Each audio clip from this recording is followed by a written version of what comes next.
Pour avoir un chien, il faut avoir une maison avec un jardin. Vous l'entendez souvent cette phrase, hein? Et il y a même parfois certaines associations ou certains éleveurs qui refusent de laisser des chiens à l'adoption si on n'habite pas en maison.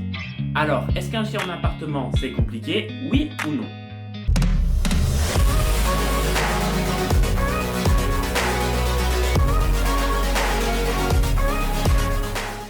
À mon avis, on peut avoir tout type de chien en appartement. Après, forcément, si on a un chien qui fait 80 kg dans un appartement de 15 mètres carrés, il y a un petit problème de place qui va s'imposer. Et encore, hein, parce qu'en fait, à partir du moment où on va mettre tout ce qu'il faut en place pour que ça se passe bien, il devrait y avoir aucun souci, peu importe le chien que vous avez en appartement. Entre une maison et un appartement, en fait, souvent il va y avoir deux différences. La première, ça va être l'espace qu'il va y avoir à l'intérieur. Alors, pour le chien, fondamentalement, ça ne va pas changer grand-chose. Sauf si vous avez un chien qui s'amuse à faire des allers-retours en courant dans la maison. Souvent, le chien reste dans une pièce avec des jouets ou en faisant certaines choses. Mais à partir du moment où il a une pièce assez grande pour qu'il puisse jouer, se retourner et bouger un petit peu, ça va très bien. Je ne vous dis pas non plus de laisser accès à une seule pièce à votre chien, mais qu'avoir plein de pièces n'est pas forcément nécessaire. Et la deuxième différence, ça va être le jardin.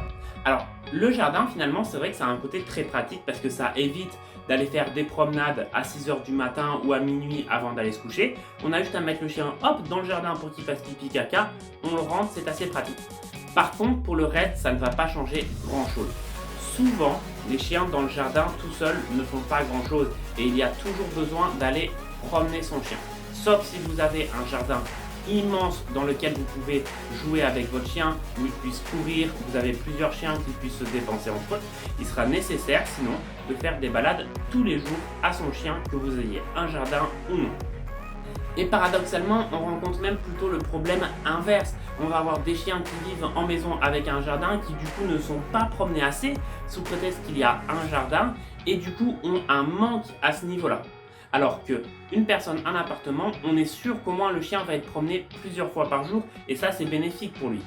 On va avoir même certains problèmes qui vont se développer avec un jardin, par exemple certains chiens qui vont devenir fugueurs ou aboyeurs. Alors pourquoi? Simplement parce que ce sont des chiens souvent qu'on va laisser toute la journée dans le jardin, un petit peu tout seul, et en fait le chien c'est un animal sociable et certaines races de chiens, quand on les laisse toute la journée tout seul dans le jardin, ils vont avoir des tendances à vouloir fuguer ou aboyer par exemple pour la moindre chose. Et puis ne croyez pas que parce que vous avez un jardin, votre chien va pouvoir aller jouer un petit peu tout seul dedans, hein. On a beaucoup de chiens, lorsqu'on va les mettre dans le jardin, ils vont simplement attendre derrière la vitre que vous leur ouvrez pour rentrer parce qu'en fait ce qu'ils veulent c'est pas qu'ils veulent pas être dans le jardin, hein. Ce qu'ils veulent c'est simplement être où vous êtes. Ensuite, on va avoir tout ce qui est des idées reçues sur par exemple la taille ou la sportivité du chien.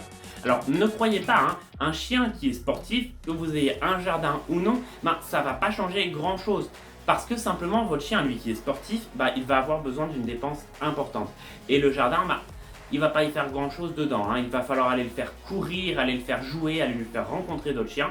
Et finalement, on a un jardin mais parfois pas très utile. Et on va revenir quand même rapidement sur la taille parce que c'est pas la taille du chien qui va faire son besoin en dépenses, hein. Un Jack Russell petit comme ça va avoir besoin de plus de dépenses que certains chiens qui font 80 kg, d'accord? Alors forcément, dans un appartement, un Jack Russell il va pouvoir courir et se déplacer plus facilement qu'un Saint-Bernard, mais sinon la taille du chien et sa race n'influent pas énormément sur leurs besoins d'activité. Donc pour conclure, si vous vivez en appartement, n'hésitez pas à prendre des chiens tant que vous vous en occupez bien et dans la limite où ils ont la place de se déplacer librement chez vous. J'espère que cette vidéo aura pu vous aider. Si c'est le cas, n'hésitez pas à mettre un like et à vous abonner. Et moi je vous dis au revoir et à bientôt pour de nouvelles vidéos sur Sam Dog.